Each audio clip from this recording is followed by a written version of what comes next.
Paminawan yung story ng kung mga mastero.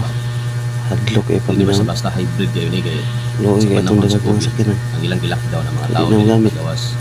So kining energy Katuma lockdown, sa ilang layo ng lapit. mga sakyanan, so Tas hindi na ba kayo. magamit mga motor, mga sakyanan. Manan yung tanaw ang video okay, mga kung master. ada sakyanan, hindi na mapuslan.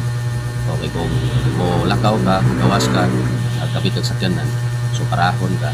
So questionon ka nganong ning lakaw, nganong ka sakyanan man ka, kay ang ilang i-promote sa energy lockdown is fuel savings. So power savings. So kinahanglan mag conserve of energy, mag-conserve of power or fuel.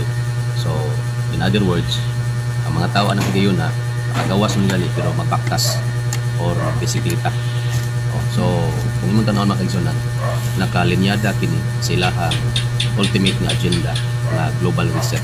Nga sa diin bawal na nga ang mga tao dili na pwede mo gamit og sakyanan, magbakta sa tanan. So kanailang gimo nga kanailang giplano nga smart city, kanang 15-minute city. So ang mga tao magbaktas na lang. So back to basic, balik na sa sinugdanan gyud.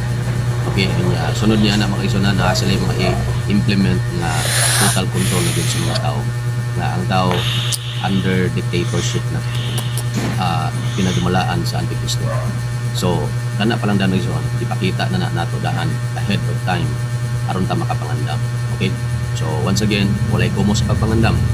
O mas maayo nga interest karon o i-consider na kanang off-grid living na magtuon na ka o binukid, magtuon na ka o build sa imong kaugalingon economy, o mas maayo pod gani nga mas maayo nga napoy community na imuhang maapilan, kay mas maayo man ang by team or by group kaysa kanya-kanya or individual na preparasyon. So mas maayo adunay gitawag community preparation, kay mas advantage man ang ubay-ubay mo kaysa ikaw ra o kamo ra sa imong pamilya.